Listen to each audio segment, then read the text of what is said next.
Hello there.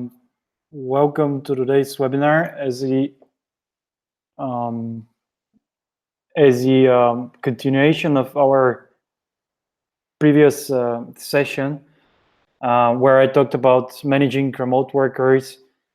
This session I will talk about security and remote work, and I have again prepared content on the topic, and I have posted here a comment on the comment section. So if you have any questions or you're interested to learn more about what we do, and if you have any questions, there will be a answers to questions session after the presentation. So feel free to share your questions. But other than that, I will start the presentation, and then, as mentioned, we'll be able to have a short conversation and discussion about security in remote work. So now I will go and share my screen.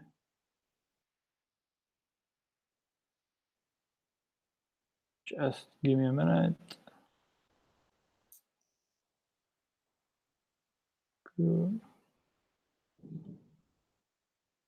Just trying to figure it out. It's not the optimal thing to share your screen with.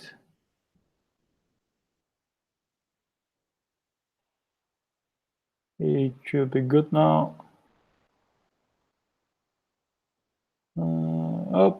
Here we go. And yeah, so as mentioned, the topic of today's presentation is security and remote work, and how it fits into the whole concept of working remotely. What are the security issues? And by the way, I'm based in Berlin, and it's extremely hot. There is a heat wave, and today the temperature has been 37, 38 degrees, so it's super hot, and I'm sweating. So it's cool, but it's getting a bit too warm. So I hope you're not in the same situation as I am. But if you are, then it's still nice. Anyway, heading to the webinar. You can all hear me, right? I just want to make sure, because last time there was some problem with the microphone. Anyway, so starting from now, I present, and afterwards there will be a Q&A session. And one more thing, there is a lag between what I say and the stream, so just keep in mind that there is like 10 seconds of delay. So first of all, who we are. So I'm running a startup called Remotemore, and Remotemore is based in Berlin. We have a remote team, but I, as a founder, am based in Berlin. So essentially, the company is based in Berlin, and we're part of an amazing accelerator called APX, which is a joint venture between Axel Springer and the car manufacturer Porsche. And what we do with Remotemore is that we help companies and developers work remotely together. But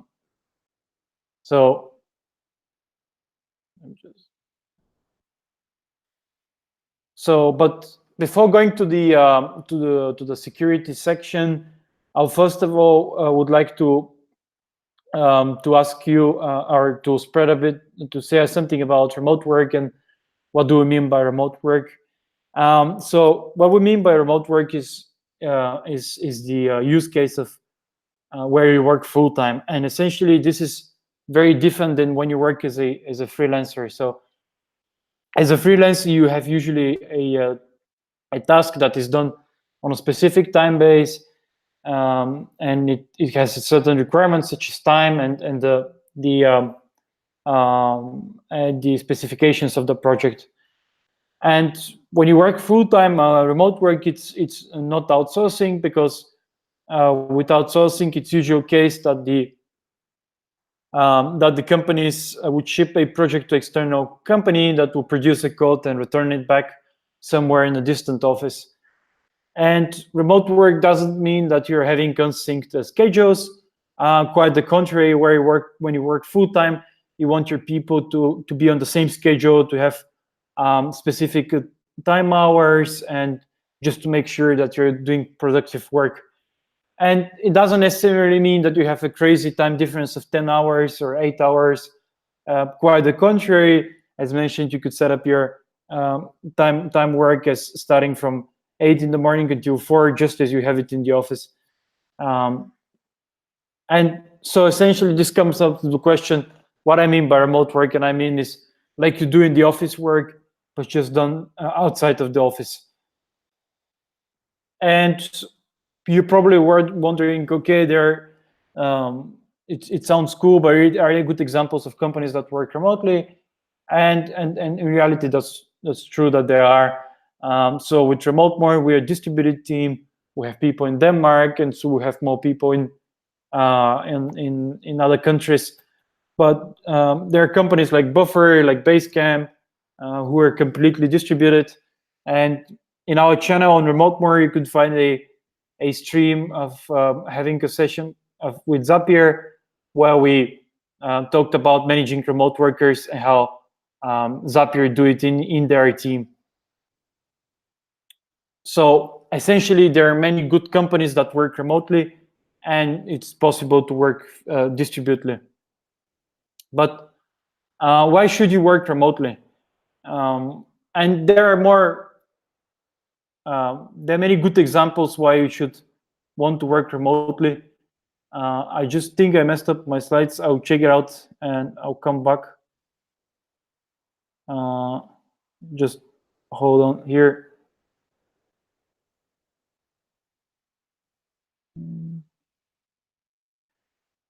Yeah. By the way, Google is not optimal for streaming, and I think I'll try to find another solution next time because it's not super complete. But I have the right slides, which is good, and then we can come back to the slides. Share my screen. Going back. Present. All right. Sorry about that. So why should you work remotely? And there are many good reasons why you should work remotely. But first of all, when you work remotely, there is simply access to more developers, and not only developers but also other type of people. I'll come back to the point with developers and why I'm mentioning developers. But essentially, when you work remotely, you could find more people. So you search on a global scale. If your company in Europe, you could find people around Europe. There is simply also access to better developers, because if you do the math, if you have more people, then you can find more quality people everywhere. And with remote work, there are also studies, but we also see it in our company, that there is increased employee productivity. And simply because there is more flexibility, people are happier with their work, and they'll simply work in an environment they will feel the best. So they may take conscious choice of being remote, and instead of working in the work or the physical workspace, they're more productive because they have the right environment around them. Yesterday, I got a really cool example of one guy who actually never worked remotely, and he liked to try it out. And today he came to me and said, Boris, I tried remote work, and it was really great because I went to a really cool place in the forest where he still had access to internet, but it was very it wasn't that hot as you would have it in the office. So essentially, he could concentrate more, and he had this more comfortable environment. He said, it's really nice to find your own spot and do your productive work from here if you feel the best. So it's really good. And going back to the next point is that because of people are more productive, and essentially we all know that when you work remotely, there is a friction. So your employees, or you as a person who is working remotely, want to show that it works. So you're actually more engaged. I mean, you wanna prove to your employer that it's a good thing to do it. So you're more engaged with your work content. And most importantly, when you work remotely, there is a higher employee retention. Simply speaking, if you offer more flexibility, if you are, as your employer, if you offer more flexibility and let the people work whenever you feel the best, it's very likely that these people will stay with you for the long run. And as a result of all that, you are having happier and more engaged employees, which at the end results in better financial results. So, but as mentioned, last time we discussed the managing remote workers and what it is to work remotely. And on the last seminar, there was this discussion, which was really great, about security. So, what are the challenges of security, and how you can measure, and how you can manage these challenges. And I said, okay, let's address these ones in the webinar now. And essentially, there are two security threats. So in the first phase, it's that threats can occur during two reasons: human error and technological failure. And by the way, these threats could actually happen to organizations that are on site. So they are not constrained to only remote companies. They're also to on-site companies, but I'm taking it from the perspective of remote companies. And simply, when somebody is working remotely, and if they work from different places and change their, especially digital nomads, if they change their places quite often, their device could easily be stolen or lost. And don't get me wrong, this could also happen to on-site organizations, but there is a bit higher probability this could happen to remote employees. And secondly, a device can get damaged. So again, when you travel, work from home, and work from home, you're having more interactions. If you have children are around you, so the computer could easily be, or not that easy, but there is a higher probability that this could happen more often in remote space. So a device could get damaged. And thirdly, I know this happens to some people, and it's a bad practice because some employers think that when they work remotely, they shouldn't be offering office equipment or just making this good environment for their employees. So they ask them to work from their personal computers, and oftentimes these personal computers are shared by a few people, such as family members, or you get the point. So shared devices means also shared data, and shared data means that your device could be easily inflicted by malware or different type of viruses. So this could also happen, and it could happen on on-site organizations. I worked in a corporation in Denmark, and they were attacked by what was it called? This Russian type of malware that inflicted your computer, locked the whole organization's computer, and required you to pay something. So this could also happen, but they invest a bit more resources, because as on-site organizations, they are more conservative, I would say, and remote organizations are less conservative. So they go the extra mile. And apart from the human error component, there is also these technological threats. So such as viruses and malwares, as I mentioned before, or the lack of an antivirus system, outdated software. So this could easily happen to other organizations and could inflict your computer. So as such, these threats are, and if you spend less resources in investing for employees, this could happen more often. And I haven't heard about this one that much, but I still decided to have it in my presentation. So data could get stolen due to hacking, or such as after using public Wi-Fi. And by the way, when I mentioned these threats, these problems in working remotely and with hacking and everything, I will show afterwards also solutions to these ones. And they're not that hard, they don't require that much adjustment from your on-site organization, but it's still interesting to have them as a topic and discuss.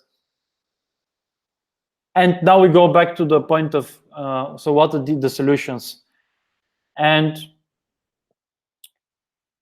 there are many good solutions to solving these problems, but as the first one that comes to my mind is installing VPN. So every organization should be using, or if you want to go the extra mile to secure your company's performance, you should encrypt all the data that is being sent or received, and use VPNs for the connections. So if somebody is working from a public Wi-Fi, they could use a VPN.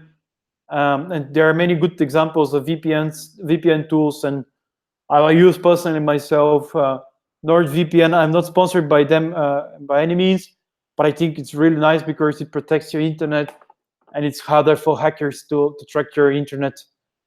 And there are these tools which allows you to anonymize the internet activity of the user. So these are really solid things to use. And the other one is you could use a multi-factor authentication. And I know that already in different services such as Google and Facebook and like the most prominent technological products, you could find these multi-factor authentication work. And as a reference, for example, last presentation I talked about, in the last webinar I talked about the different tools you could use in remote work, and one of them is 1Password, which I really liked. And with 1Password, you could store your passwords. So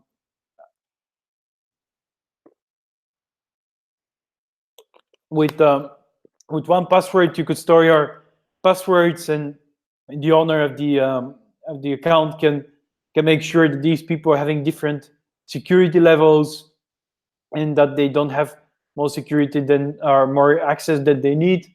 And at the same time, 1Password allows you to have this multi-factor authentication. So you have the master key, you have your own personal password, so it's really secure, and it makes it really hard for hackers to breach your security level. But at the same time, as mentioned, you could require from your employees that they do, for example, that they protect their Gmail accounts or their G Suite accounts with multi-factor authentication, which I highly recommend. And we come to the next point of cloud service. And there are many good examples of cloud service. I'm making a reference to my previous presentation.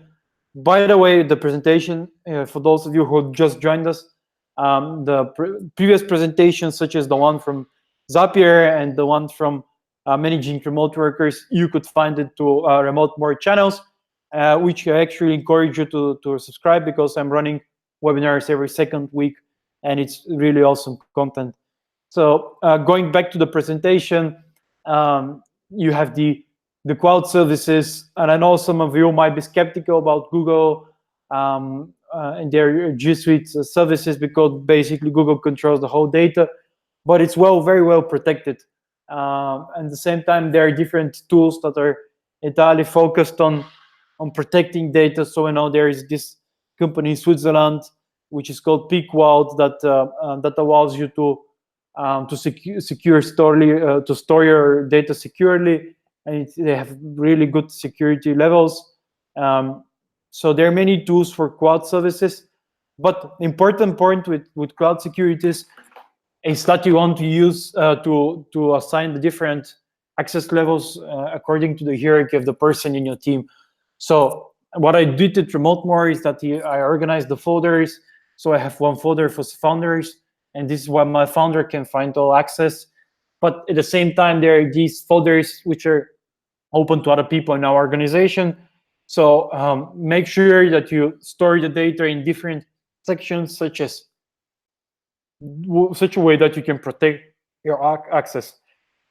And to cloud services, I would also include GitHub. So make sure that you control the repository quite well, and when people and programmers working from distance, that they push the code in the right repository, and you control this repository.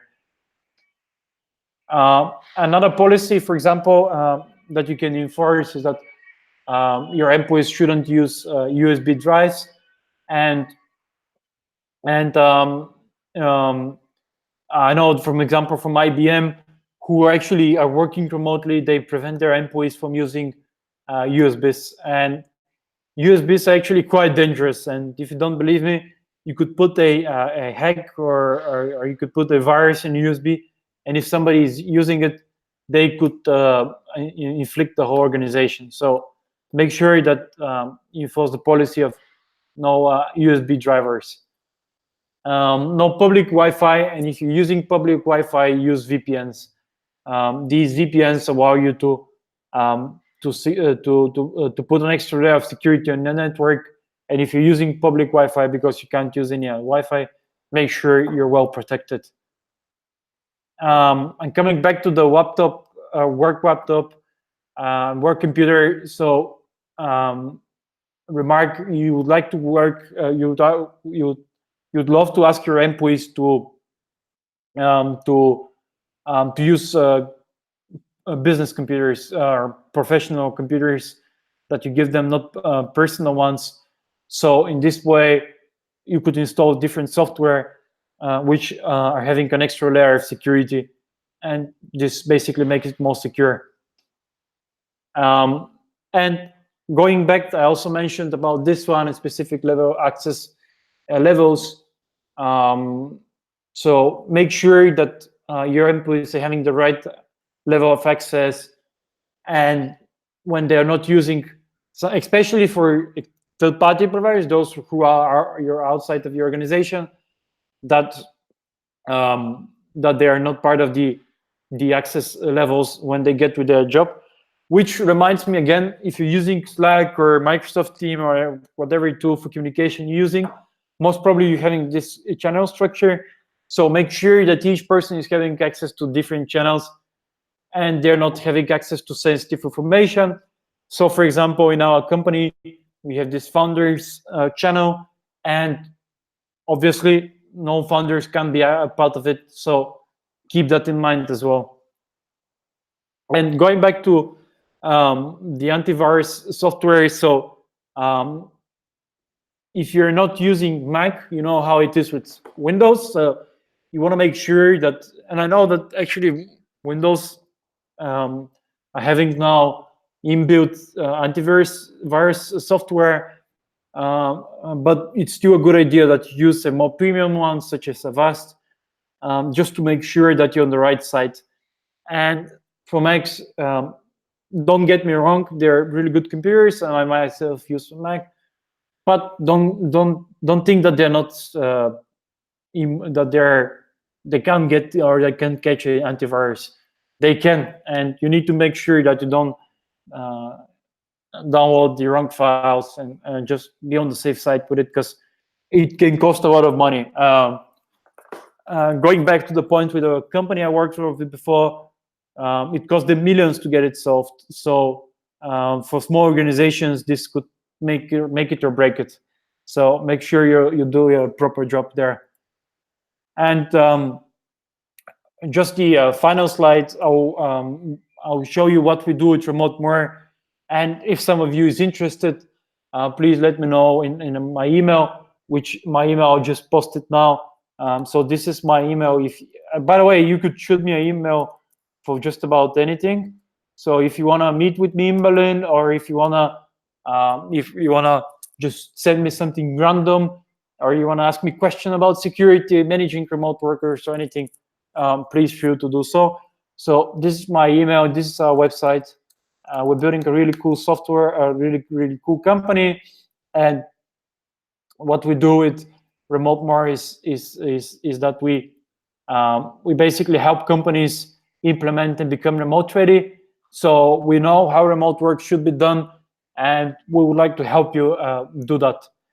But at the same time, we also have this hiring marketplace system. So when whenever you want to hire somebody remotely and developers, you could come to our marketplace and post a job description, and people within our network can see our job opening.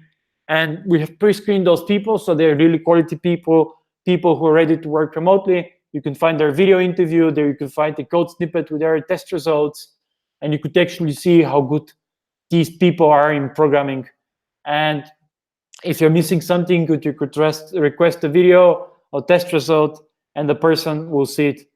And at the end, you could shoot a message and start working together.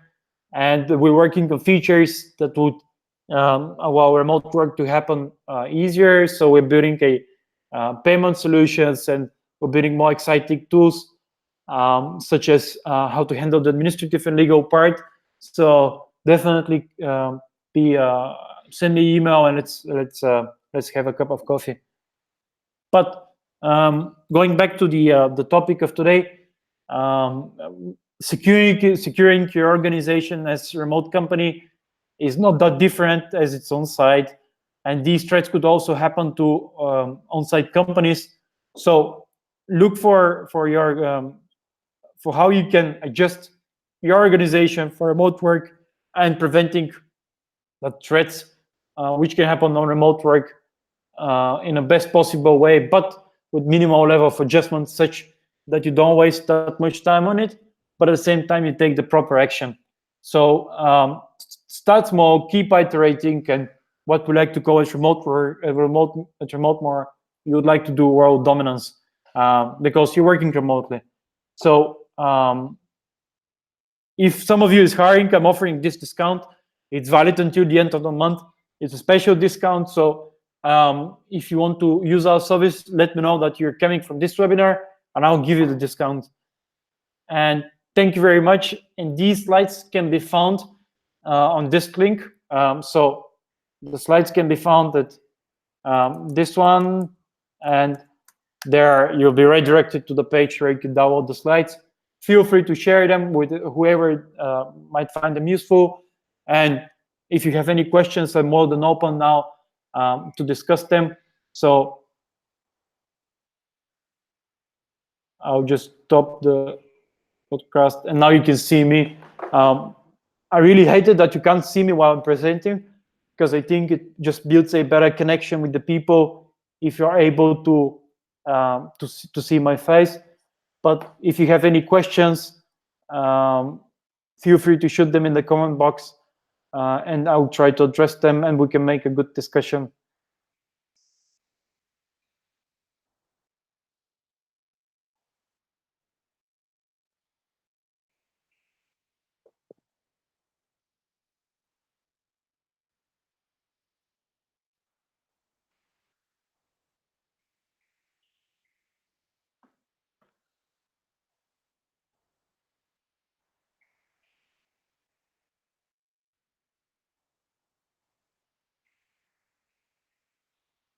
So how did you find the presentation? Did you find it useful? Was it interesting? And what other topics do you find interesting in remote space? And maybe we could try to present them next time, because I will be doing this every second week. So I want to build this knowledge about remote work, spread the word about the remote work, and I want to force more companies to be a remote-driven organization. So tell me, what did you find interesting today?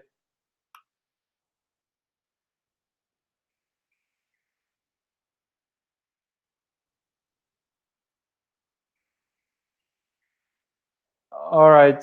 I'm not sure what muxing is.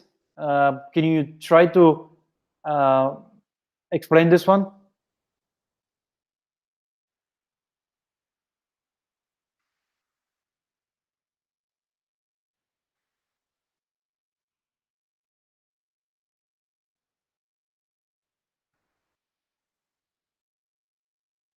All right, mixing. Okay. And what about mixing Windows and Mac? I'm just trying to understand what's the question.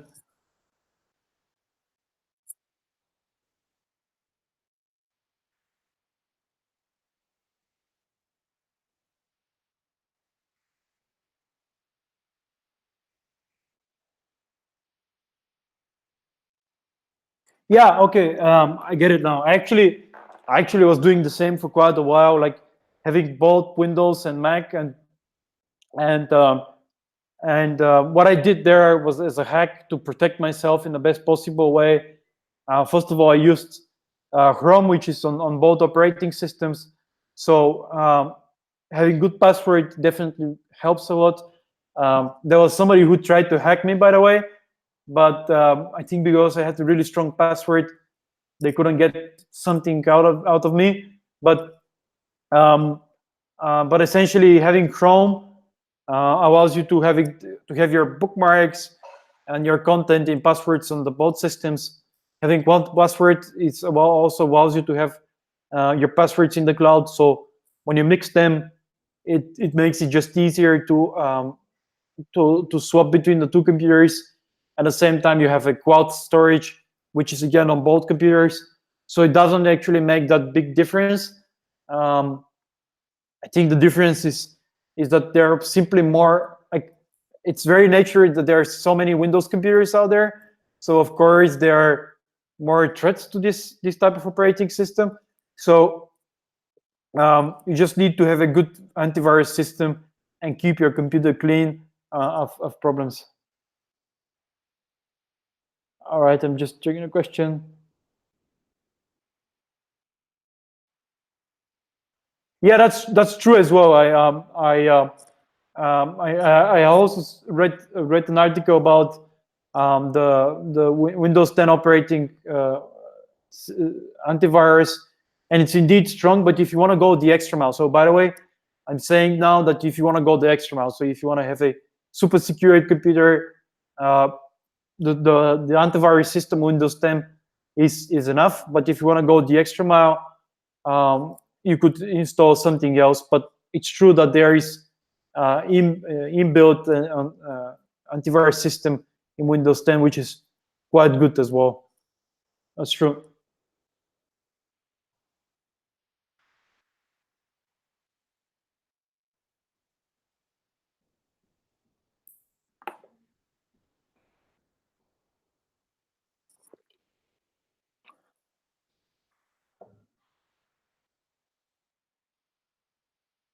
Yeah, that's another point that I have. Um, Actually, I've seen this behavior from remote workers is because it's so difficult to unplug from your work environment. Um, they simply have to have another computer with them. Um, I don't know what's the percentage of people who do this, but but they need to have another computer. So from 8 to 4, they work on their work computer, and afterwards they need to plug off. And because working remotely is simply um, like you have your computer, so you can do your work from anywhere you want. So having a second computer for pleasure activities and of work activities allows you to separate your two environments. Um, so yeah, and that's true as well. So most remote workers actually work from home, but I think in the end most people actually carry only one computer, and this is primarily the work computer. Even though it might be hard to plug off from the uh, yeah. Yeah, hey Boris. Yeah, it could be pretty convenient to have two computers. I tried it myself with two computers. It could be a bit too heavy, but you get the best of both worlds. So, I mean, it's a personal choice and thing. It's hard to say. So, if you need both, you could carry both. But if you need the one, you could carry only one. I hope this answered your question.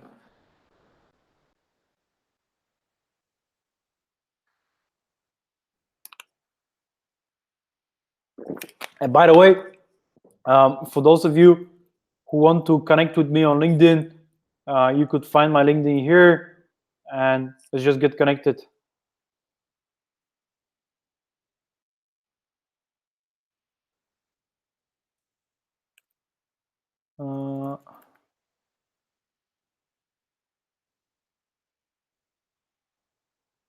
Just typing in LinkedIn. Yeah. Cool.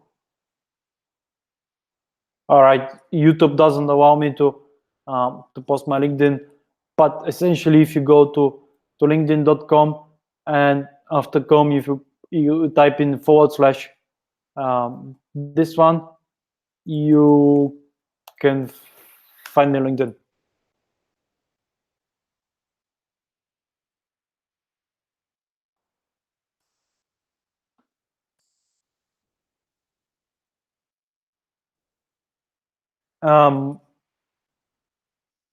Anybody has any other question? I would really love to create a discussion. So, what would you like to see next time in a webinar? As mentioned, I've been quite a while in the remote workspace, so I know quite some things about the space. So, um,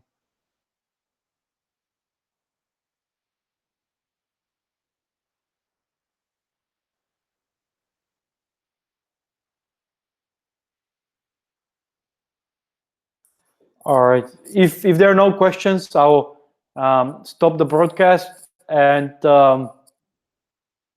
I'll see you in 2 weeks. So stay tuned on our meetup page.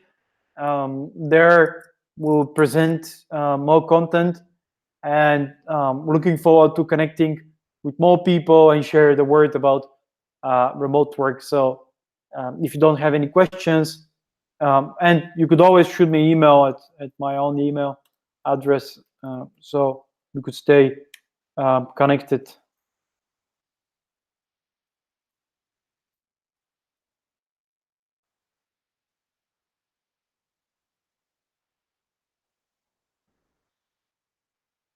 All right. What's the biggest security threat, in my opinion?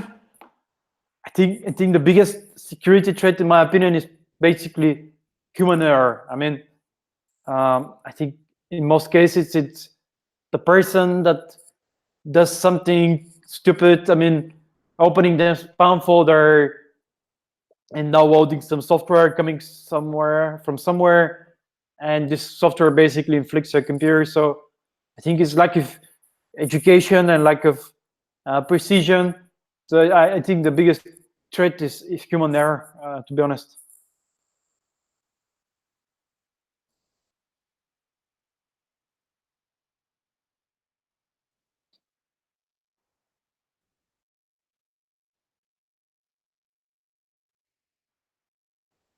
Yeah. What do you think is the biggest threat to security in your opinion? I'm curious to hear it.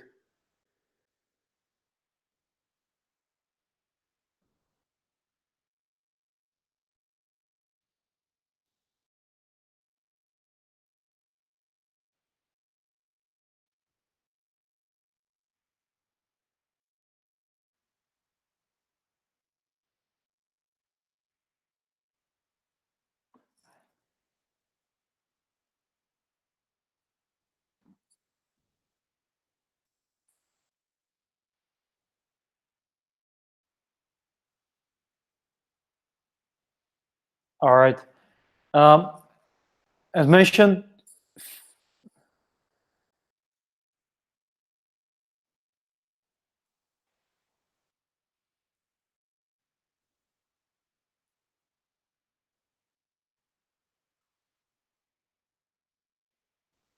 yeah. Actually, if I should be honest, I have also quite some passwords that are weak.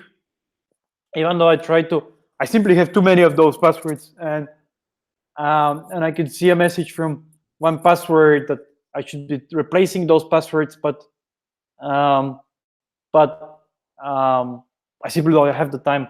So um, it's true. I mean, weak passwords is probably the biggest threat after human errors. So I agree with you, Boris.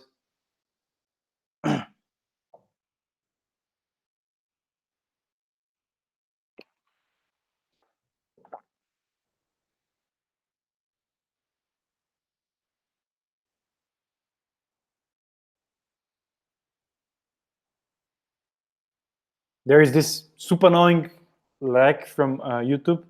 So whenever I say something, it's like with 20 seconds of delay. So I'm not sure if somebody is typing or not.